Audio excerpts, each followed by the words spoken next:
This is WPSL Port St. Lucie, the talk of the Treasure Coast.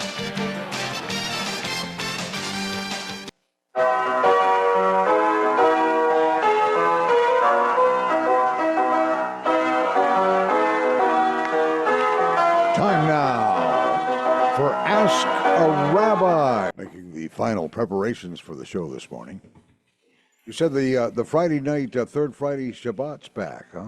Yeah, it is. It is. It absolutely is. And actually, that's been every third Friday. We have a full Shabbat dinner. You can call and make a reservation. We just enjoy dinner before services, and then we move on into services. So, pretty cool. And so I need to get Mr. Mevo out, and then we'll be in good shape. But thank you for having everything ready for me. We have to have that studio all prepped for this show. This is a special one. Yeah, so there's a little bit of, because I stream it for those who are interested. It's also, it archives on YouTube through the station, through WPSL, and it live streams and archives on Facebook as well, so you can watch it there. Lots of different ways to tune in, and I see that my camera is finding the studio internet, so I love technology when it works. When it works, yeah. Me Technology is so wonderful when it works, and that's a good thing. My glasses would probably help as well. All right, there we go. And that is connecting. Hi. Too. Wow. Hey, you Yeah. made it all the way in, yeah. You know, the wonders of technology, I think back at times like this. I think back to when I first, well, way back when I was part of a radio station on my college campus, our big 1 watt FM station. And yeah, one whole watt, yeah. Wow. It didn't go very far. Probably exclusively to the campus. That's what it was intended for. I mean, the standard joke was you could make it to the traffic light. And So the But- good setup to stay late after class. uh-huh. Yeah, right. I'm not nearly convinced that we did all that great programming, but we did have lots and lots of music. And I thought that was pretty cool. And then when I was a member of a congregation, that congregation had a sound system where you could call in. And so we did that for a while, where you could call into a conference and listen in, but you had to sit on the phone, which in those days did not mean propping up your cell phone. It meant the wired phone to the, yeah, We've come a long way since papaya and stone yeah, carving. which is about how that felt, right? It definitely had some ways to go. And then we went to something, one of my members in Tucson actually turned us on to Blog Talk Radio. Oh, yeah. And we used to do it through that. And then you could tune into, I guess that was your computer. Yeah, Blog Talk Radio, yeah. I think they also had some frequencies that they broadcast on in some places. But yeah. Moved from that to, and eventually to Facebook, YouTube and Facebook. So I don't know It's why I'm amazing. putting on the So you headset. can watch your show on YouTube and Facebook while it's on Well, no, we live stream on Facebook, Facebook, okay? and then We archive on YouTube. you archive on YouTube, right? And plus, don't forget the radio station itself also streams onto the TuneIn app on the smartphone. Right, or Google Home. Yeah. and Google Home as Lots of well. different ways to listen into the show if you are so inclined. So that's a cool thing. Yeah. At least I hope that people think it's a cool thing. And It's almost that time of year for high holidays. the high holidays, but the plant sales and stuff. No, we like that? haven't been doing the plant sales. We don't really have a good location for that right now. Remember those? They grow outside Oh, here. the bulbs, yeah, The bulbs that grow on with the Yeah. white flowers. yeah. Yeah, It's those are fun, and I'm sure that the ones that people have purchased are doing well, and in the yards where they've been planted. So I do miss the plant shows, but candidly, they were a ton of work. Yeah. And we don't have a good place to do it now. So, and candidly, to pay 75 to 100 to $200 is money that the congregation desperately needs. So that's a problem. Yeah. And so my hope is simply that people will do other things. We are looking for other ideas for fundraising. That's one of the challenges that all congregations face. The reality is that congregations don't survive on membership. There aren't any that do. They all need extra income, because you never can burden everybody with that. You need to burden those who can afford to give a little bit. So that's one of the things. And this is as good a time as any to say, if anybody would like to sponsor Ask a Rabbi, then please do consider giving the station a call. And that is the same number as you can call into the station, which is 772-340-1590. Which is also the business office number. Right. It's the So- business office number when I'm not on the air. Yeah. Right. You can still reach the business office, though. Just ask for Greg or Carol, and they'll be glad to help you with that.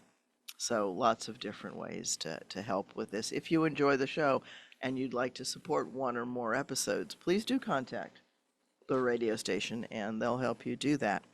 And then I can talk about you. Or we can do a recording and play that for you, whichever way you'd like to be sponsored, or both. I'm more than willing to do both.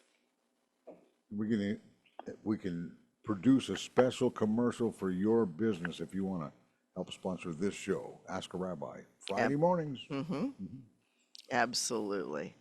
So, yeah, lots of interesting things and ways to be. So, look for people to do that. And, yeah, hope that it works for everyone. So, the joy of being in a studio. You get to see yourself in different places and hear different things. Somebody calling. That might be a call for Ask a Rabbi.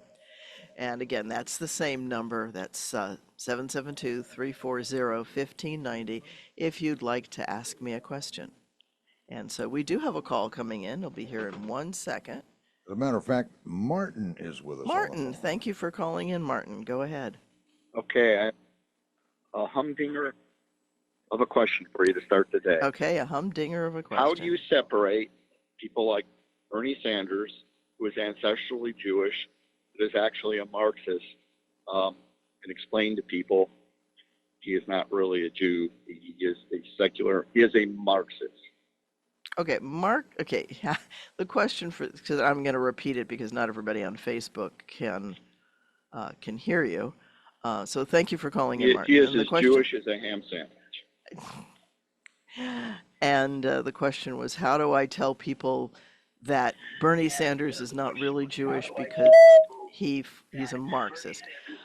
So a couple of things. One, Marxism is not a religion; it's a political philosophy. Correct. So Which says which religion is the opiate of the people. Okay, Karl Marx said that it's the opium of the people, and that was because the poor people were being oppressed. You have to understand the context for Karl Marx. He's looking at the laborers who are getting, pennies a day, and Correct. so he's talking about that. And because in those days, religion was used very harshly. It was used to tell people that if God had wanted you to be rich, God would have made you rich. So just, hush up, and if you're good for 40 years and don't complain and do all this labor, then yay, you get to go to heaven. And I'm saying that a little bit sarcastically, but that's basically how it was used. It was used to keep the poor quiet, so they'd continue to do basically slave labor. And contemporarily, how do you separate anti-Semitism that gets attached with Bernie Sanders and people on the left? Okay, so anti-Semitism is a very hard subject to work with and deal with, and there's pieces in there, right? So it's not you're making it hard for the professor here. Okay, because anti-Semitism for some people means anti-Israel, and that is a very different thing from being Correct. Anti-Zionist. anti-Semitic, anti-Jew. Right? There's a conflation or a confusing between anti-Zionism and anti-Jewish and anti-Semitic. And But don't you agree that the anti-Semite can't separate the two? Hitler defined a Jew in a very funky way and used it to kill a lot of people. I don't know that I'm willing to accept any outsider's definition of who's a Jew. There are many, who's a Jew is a big question. I've delivered hour-long lectures on who is a Jew. It's not an easy question. The law of return in Israel defines a Jew as anybody who's from a Jewish mother. Now they might, and who has not embraced another religion. And again, Marxism is not a religion, and even atheism is not a religion, because atheists usually not hide as in bad things, but just fold themselves into other communities because they still like the social aspect of communities. And so religion is a very difficult thing. Everybody has a religion. A religion is basically a set of beliefs about the purpose and origin of the cosmos. And when you start to get into that, everybody's got an idea. They're just not important to everybody, right? So a secularist doesn't really care. And I look at different people who are Jewish, and different people who are Jewish express it differently. Judaism is not a monolithic way of life or religion, and it's more a way of life than a religion. It's not as involved in, doesn't prescribe a certain kind of worship, and that relationship with God in Judaism is not something that you simply go to temple or synagogue for an hour, do it, and then go out and be a crook.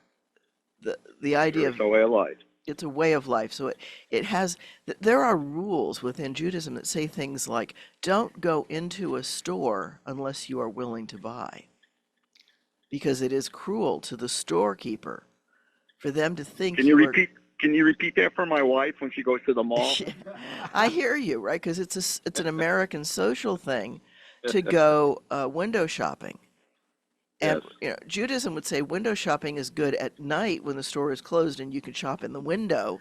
Oh, good news. Right. But you have to be willing to buy. And I'll share a story that from the way that played out for me. This was in Tucson. I was driving down a street, and I commented to my friend who was sitting in the car, a Christian, and we're very good friends. We've been friends for a long time. And I said to her, that's a store that I would love to go into, but I'm terrified because I probably would drop a fortune. And I can't afford it right now. It was a tight time in our family budget. And she said, well, why don't you just go in and we'll lock the purses in the trunk. And I originally said, okay, because the idea was very tempting to me. So I turned around, went back into the parking lot, and she said, well, we'll just put the purses in the trunk, and that way we can't be tempted to buy.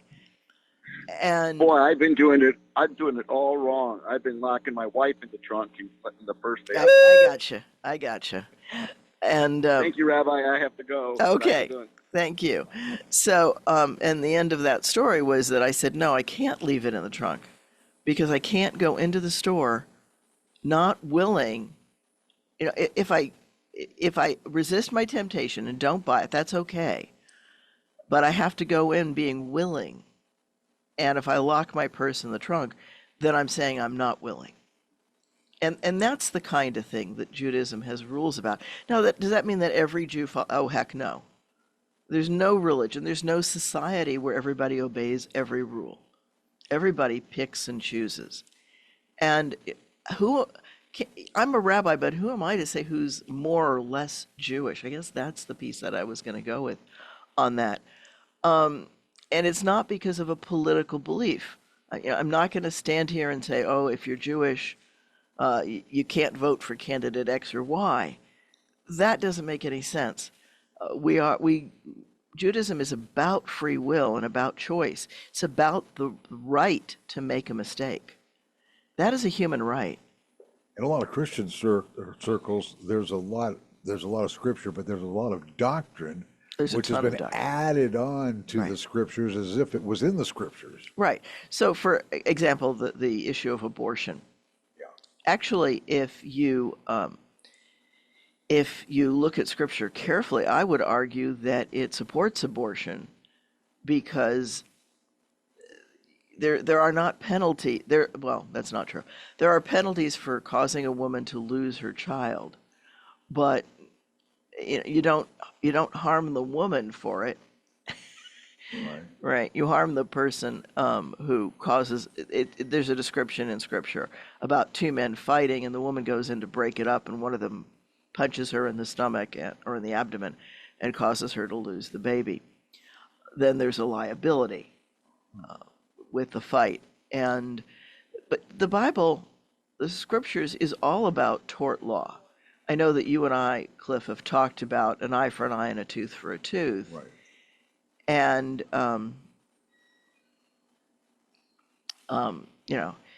that is what it is. So It's like a limitation on it's the a revenge. limitation, right? You don't kill somebody just because they poked out your eye. Right, right. The loss of an eye is significant, and you have to pay damages to the value of an eye. Ooh, An eye for an eye, not a life for an eye, right. not your home for an eye. But if you knock out a tooth on a slave, you have to give them freedom. That's how valuable a tooth was viewed. And so there's lots of that kind of stuff. And there's lots of things. I don't believe that slavery is fair. I don't believe that indentured service is fair. I don't believe that forcing somebody to work for less than their worth is right. And there are far too many people on the planet who are doing that. We have slaves in America. Oh, yeah. Oh, yeah. They're right under our nose. It's illegal, but that doesn't mean it doesn't happen. And the scary part to me is when people stand up and start preaching some of these things, they're probably crooks. And every religion has them. Oh, yeah. I'd love to disown Mayor Lansky. You talk about, I'll keep Bernie Sanders before I'll keep Mayor Lansky. But you can't, that's a fallacy. That's a philosophical, logical fallacy, and it's called no true Scotsman. No true Scotsman would do that. And the reality is we're all human beings, and we all fall on a continuum. I might agree or disagree with somebody. There are parts of the idea of wanting the poor people to have dignity and autonomy that that's part of Kant, too, Immanuel Kant, who was definitely Christian. And the idea is that people are entitled to certain basic rights. And that's what Marx was getting at. He wasn't trying to build Russia, or certainly not China. And I've had enough interactions with people from both countries to have a sense of what they go through. And I really don't want that for America. And we don't have what I would consider real freedom in a lot of ways either, because we have far too many people who are working for very low wages. We have bosses who are crooks. If you really want to hear some sad stories, talk to some of the food servers in Port St. Lucie, and you'll find out that their bosses are keeping tips and not paying them, and things like that. And they're paying them really low wages and have disregard for the people who basically keep their businesses alive. And no, I'm not going to name any specific restaurants, but they're there. And it's nail salons. And we could keep going. In every business, there's somebody who, if they want to, can be a crook. So to me, the beauty of America is that we can have many different religions, we can have many different ideologies, and that doesn't stop us from being American. And, who is a Jew? There are many, many people who are secular Jews, even in Israel. In fact, in Israel, it tends to be a little bit, we joke about it being bipolar, because it tends to be more Orthodox or secular.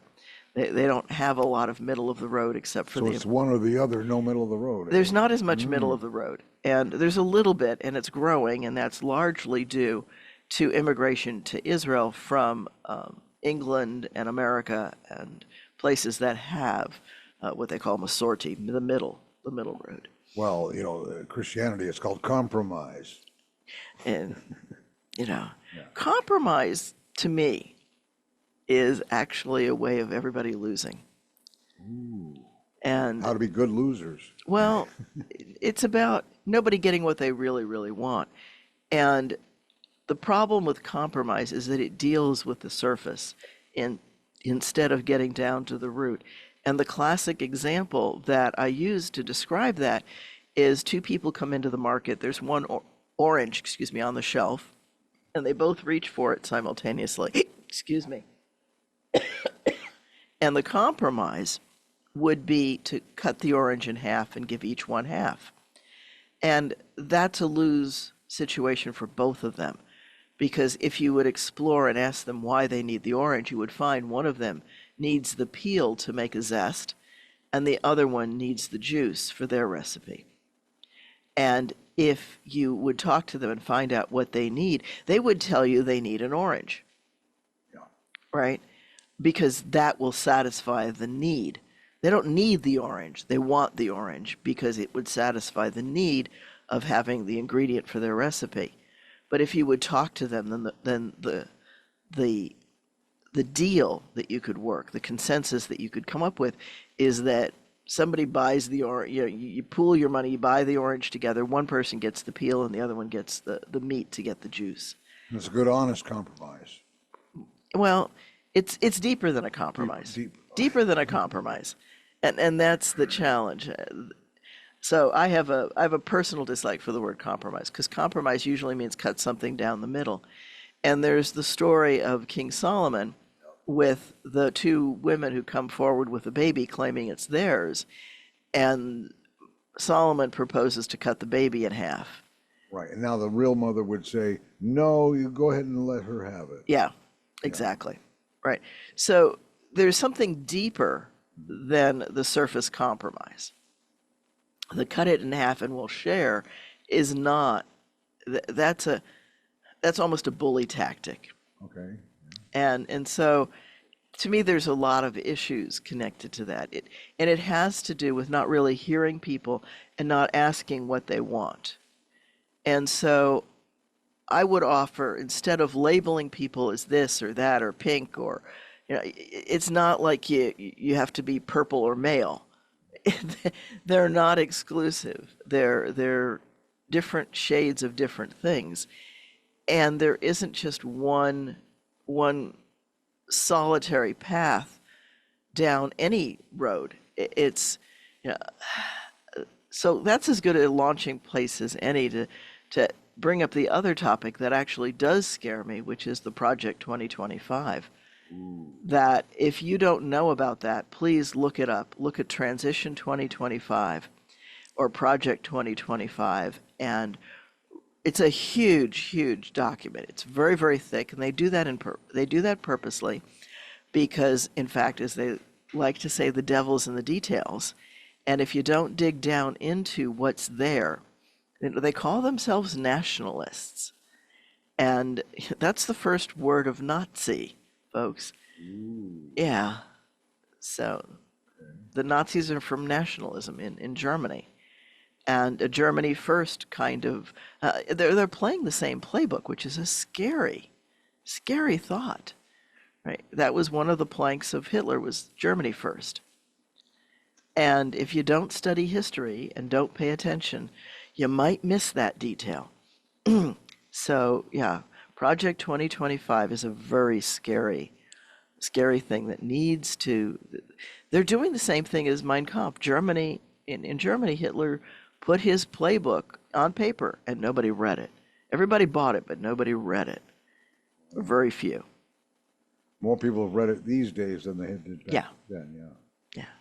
Usually serial killers. No, it's all about fascism and taking over a country. Very laid out, very systemic, and it involved lying. it openly said, we're going to lie to cover this. And it worked. They did. And That's a familiar sounding playbook. yeah, exactly. So, history does repeat itself unless the people educate themselves and stop it. And that is scarily hard in our society right now. I think that we need to be much more inclusive of each other, and we really kill our society when we unfairly stop people from rising to their best levels. What do I mean by that? Is discrimination unfairly knocks out people with an assumption that they're not capable of contributing. And I don't care which group you look at, there are people who have contributed in every set of labels you might want to put on them. Right? We were having a discussion in my class yesterday. I teach a class on tests, and there's a new test that came out in psychology called Tests of Dyslexia, TOD. And it's actually one of the tests that we offer where I do counseling at Change of Mind. So if you want to know if you or somebody in your family has dyslexia, please contact that office. I'll go ahead and give a plug for that right now. That number is 772-284-6030. But if you look up, if you Google or Bing or any of the search engines, who is or was dyslexic, you find out that Einstein was dyslexic. There's many, many different groups of people that fall into that category. It's anywhere from the low is probably around 10% of the population, and the high is up around 20. We have many, many issues, and that's part of what makes us beautiful, because dyslexics often go and excel in different ways. People will excel in the things that are open to them. And if we unfairly discriminate against any group of people and say, well, they can't do it simply because they're purple, or they've got polka dots, or they're not 7 feet tall, then if that's not a criteria needed in the situation, then you're hurting yourself from not getting the best possible person to do a job. And that's true in employment and in community work, anything like that. You need to allow the people, anybody, to contribute what they can at the best of their abilities and to the best for the organization, the group. And that's a hard thing. There's far too much use of violence to coerce people, violence and psychological control. And the psychological control is called grooming. And it absolutely is there. It's designed to minimize the objection, the resistance of the victim. And it's used all the time by people. There's actually books that are on the market that will teach you how to do it, which is a scary thought. But that is, I can remember my father of blessed memory saying many, many years ago that the problem with democracy and freedom of the kinds of freedoms that America has is that it allows extremists to have their voice as well. And extremism often doesn't help. It tends to get so far out of the bell curve as to warp society. So, and I don't know a good solution of that other than that we work really hard to protect the good things. And I'm not saying that there's no political party that's clean in the country. It's just the nature of the beast. It's the nature of power. Power is an extremely addictive substance. And it's probably the most addictive substance on the planet, I think. And so what happens when you've got a power availability, people need that power sensation in order to feel meaningful in their lives. It's one of the ways to satisfy the basic human needs. So let me go back and talk about basic human needs. You can use the Maslow hierarchy, and that's probably the best known, but the one that I actually find really works is that there are 4 basic human needs. The first one is what I would call certainty or safety, and that's, if the wall's going to cave in, you're not going to think about anything else. So you've got to have the idea that you've got basic needs met. You know where your next meal is coming from, or that you're going to have a next meal. You're not worried about it. You're not worried about where you're going to sleep tonight. You're not worried about the basic human things. So that would be that you're confident. That's the first, or probably the most basic need. And yet some people will put that on the line for one of these other needs. We also have a need to feel important, to be significant, to be meaningful to somebody, to ourselves, and to the world. And so that's significance. We've got to have a sense of significance. There's a reason for me to be alive. Because when you lose that, then you lose a lot of things. The third basic human need, as much as we want certainty and knowing that we have things, is a sense of variety. Right? We don't always want the bologna sandwich for all of our meals, or the PB&J, or even ice cream for all of our meals, because that wouldn't be healthy, and our body would crave other things. So we want variety, and different people have greater needs for variety, and others don't have a lot of tolerance for variety because it threatens the other needs. So different people have different levels of each of these Disrupts needs. the simplicity of everything. Right. And so the fourth basic human need is to feel love or have connection or companionship, because we are social beings and we need the serve and return feedback from somebody else. We need to know that it plays into the other things as well. We need to know that we have an impact on things. So those are the four basic human needs. Above and beyond that, there's two higher needs that have been identified, and one of those is to learn, to increase, to master. People have a need to master things. That's why they practice, or they work at sports and things like that. It also does feed some of these other needs as well. And then the other one is to give back to society, to feel that your life, again, has meaning because you've given back. You've done something for others, that you're not just on an island living for yourself. And the reality of life is that everybody has these same needs, but not everybody's going to satisfy them the same way, and not everybody has the same level of each need. And how, what's important to you, what's not important to you, is how that plays out. And power is a very big part of that equation. Do you have power over yourself? Do you have power over others? And if so, do you wield it appropriately?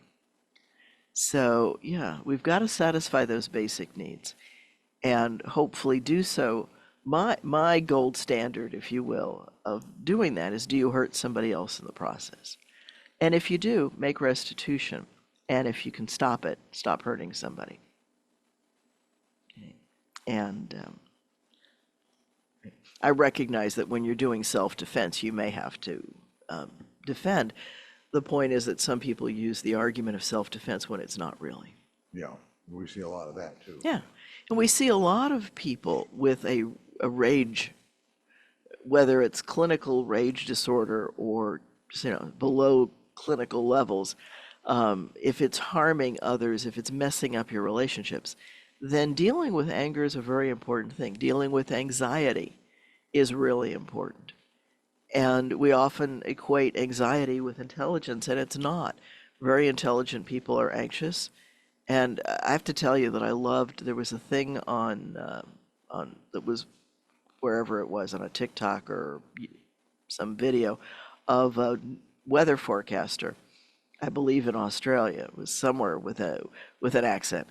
And he had a panic attack on the air and had to turn the show over to one of the other anchors momentarily, just until he could calm his anxiety down.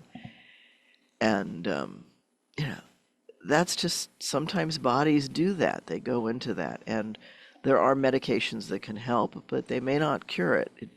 That takes some work to figure out what's what. And there are techniques that we teach people to manage it. We all have higher and lower periods of ourselves. And the key to me is how to work it in a way that you are at peace, not happy, but at peace with yourself and with others. How can you how can you stay in your lane at the right times? And how do you correct somebody when they're wrong? Because there's Very different. carefully. Absolutely, because that's not an easy thing, and not everybody has. We are a community, and we can certainly help each other with corrections, but the key is how we do it. The key is how we do it. Do we do it in a way that they can receive the message, right? And it's one of the challenges when you say to somebody, is that the way you'd like to receive information back if you were doing something wrong or doing something that was less than constructive? And very often people don't want to get it back the way they give it out. Ah, And they can give it up, but they can't take it. yeah, very often. And so there are some tests. So yeah, be much more careful, and labeling people scary thought. And I know that that's what 2025 wants to do. It wants to label the in crowd and the out crowd and make the out crowd pay terribly. They also want to control a woman's body instead of allowing a woman to control it. And I don't think of that as an advancement. I just don't. There was, back in the 60s, there was this little movement where women were kind of getting even for that. And women have at various times in the 1920s, they did it to get the vote, Ah, right? you got it too. Yeah. Which, realize that had to be voted on by the men. So, Ooh. yeah. It's not easy to have the folks who don't want it To approve it for you. to approve it. Yeah. It's and there have been wonderful times. The story of Esther is all about Esther, who has no power, convincing the king to basically give her, and she does. She ends up with his ring, which is a symbol of his power. Think about that, ladies, when you ask for a wedding ring. Think about that, guys. But, today we do mostly double ring ceremonies so that everybody gets a ring. The ring goes two ways. It's a double-edged sword in its own way. And, yeah. So this is, of all things, this is a time when we need to be able to look deeper and not just accept things for the surface. But we're seeing more and more of that, right? Project 2025 is definitely an effort at keeping people at the surface and using sound good words to keep a few people very rich. Even the people who are crafting it right now are making money, living on donations of people to create this project so that people can feel somehow good about hurting other people without thinking that that's what they're doing. Yeah, one of the questions that I usually ask my religion class and I ask my philosophy class was America a Christian nation? And people will say yes, students will say yes, because they don't know what it means to have a state religion. It's not just about whether or not the dominant religion is something. And again, when they say, oh, that's to prevent Sharia law, most people have no idea what Sharia law is. It isn't what the media would have you think it is. It isn't what, or I should say, not so much the media as the folks who want to make it sound horrible and like it's gonna, put women in burqas. That's not what it is. It's about, actually, what's interesting about that is that the Prophet Muhammad said that women are God's creation and should be treated as such too. They're not servants. They're not lesser beings. But yeah, it's hard because Arabia and Europe and Asia took a big swipe of misogynism, being anti-women, when Alexander the Great conquered that part of the world and quote unquote mixed the traditions. He taught misogyny on a level that was probably never seen before, and maybe not much since, but there has been some. And he did that because his teacher Aristotle was a misogynist. And Yeah. So it's a very serious issue. And did Aristotle do some great things? Yeah, he had some great ideas, but he also had some off the wall wacky ones that were not good. And he didn't get those from his teacher. He got that from somewhere else. Freud would have said he had mommy issues. Since I have never had Aristotle on the in my office giving and being able to diagnose him, I'm not going to say. But one of the things that he rails about in his books is that Plato and Socrates, who want women to be equal, are crazy. And he teaches misogyny. And he teaches that to his prime student, who is Alexander the Great. And yeah. And so it travels. It travels through Greece into everywhere where Alexander conquered. And he died at 32, folks. He was not an old man. So he did this very much in his prefrontal cortex years. You'll say every image I've seen created of Socrates and Aristotle, they all look like old guys. Yeah, Socrates probably was. There's a understanding in society that older folks have some wisdom because they've lived for a while. And in fact, if you look at the Buddha and other sages, particularly in Asian, they all have long ears. And that's because the older you get, the longer your ears get. They don't stop growing. I didn't know that. Yeah. If you look, so people say, oh, I'm going to go into Home Depot and I'm going to look for the gray hair to ask them how to do things because they know. Look for the long ears. Look for the long ears. Yeah. Okay. Because they're the folks who've probably been around for a while. And yeah, ears get bigger and longer the older you are. Well, maybe not so bigger and longer, but hairier. Yeah, well, that too. Yeah, hair stops growing where you want it to grow and starts Yep, growing yep. in some of the strangest places. Yep. That's part of getting older too. The other thing I like to say about that is getting older is not for sissies. That's right. It's not easy work getting older. It's hardcore. It is. And, the old saying, we're too soon smart and too late wise. And, you don't want to regret ever a long period of time. And I sincerely hope that our country gets it and stops this extremism from trying to take hold. Anytime any group thinks they know what's best for every other group in the group, no. That scares the living daylights out of me because that is the bullying aspect of majority rule or those in power rule or apartheid. Right? Apartheid's a minority governing the majority and trying to keep the majority poor for the sake of power, for the sake of wealth. And power and wealth really are much the same thing. And who lives off of whose money and does what it's a big question. I was seeing a great thing that was trying to put all of this into words and said that you've always had the rich and you've always had the poor and you have the middle class struggling, and the middle class supports both the poor and the rich, and that the rich try to focus the middle class on keeping the poor both poor but minimally cared for so the rich don't have to. It was an interesting piece. On the other side of that, realize that the average American is much wealthier than many other people on the planet. Oh, yeah. We have got so many wonderful things. Even in this economy. Even in this economy. And, that's a piece, right? Blaming that, the plank of blaming that on anything other than COVID and what it did is missing the reality of life. When COVID came in, it disrupted the supply chain.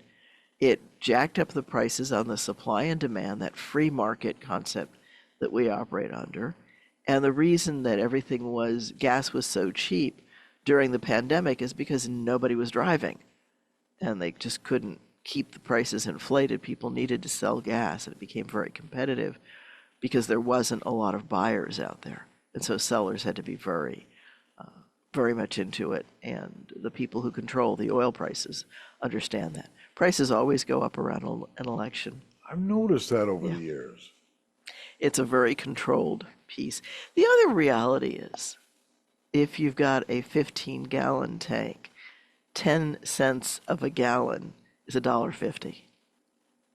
So part of the gas hype is asking you to really be aware, to not pay attention to basic math.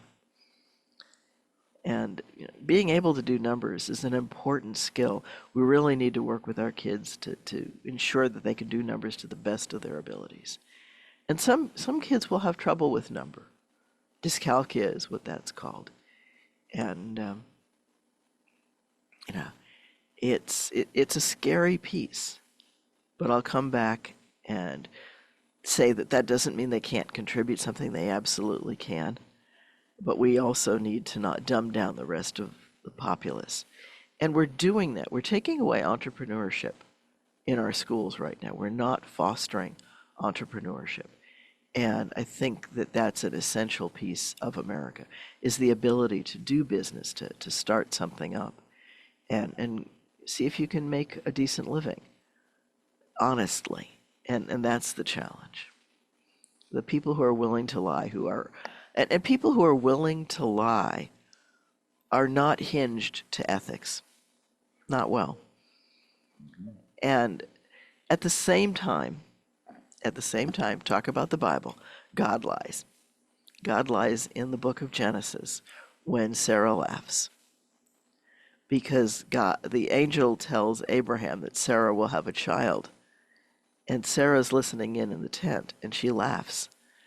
And when God asks her, "Why are you laughing?" she said, "Well, it's because Abraham's an old man. How's he going to do that?" So she pins it on Abraham. She pins it on Abraham. And then God goes and says to Abraham, Sarah laughed, and in the wisdom of God, it says to him, she's afraid that she's too old to have pleasure. So therefore, putting it on Abraham and touching Abraham's ego to get him to do what it takes. And she has a child. She was, what, 91 or so? She was up there. She was way up there. Yeah. You know, again, biblical numbers, I don't think they mean what they mean today. You hear of 900-year lifespans and things like that. Yeah. That's not. And one of my listeners here is saying Isaac has to do with laughter, and she's right. The name Isaac has to do with joking around and laughing. And so that's how Isaac gets his name, the child of her laughter. And yeah. Wow. But so God kind of does it, but that's not a truth. That's a lie. And so what's the difference between that lie and pretending that you're not going to use violence is the intent. God's intent was to create what God was seeking, which was getting Sarah pregnant, and doing it in a way that invited Abraham to be an active participant in some way. And everybody can use we don't need to go into an adult show here. But, and the idea of it, and I've always wanted to do a book on Sarah laughing. There's wonderful stories inside Scripture that I think a biblio novel, right, looking at it and saying, well, what were the feelings? What were people thinking? Would be a lot of fun, but I've got to scare up some free time to do that. And that's not one of the things in great quantity in my life right at the moment. But I do. A lot of us suffer the same. Yeah, I understand. We tend to, nature abhors a vacuum, and so we can fill it. But it's the old story of follow the money and look who's benefiting from where things are going, who's benefiting from keeping things the way they are, and who benefits from which change. And it's not usually the people that people are pretending will. It's very often the people behind the people who have enough money to try to manipulate the world.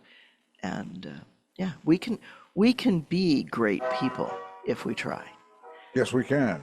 And there's the music telling us we're coming up on the last minute of the show. And so this is Rabbi Shafir Loeb, and this is Congregation Eitz Chayim, your Jewish home on the Treasure Coast, www.eitzchayim.org, or catch us on Facebook.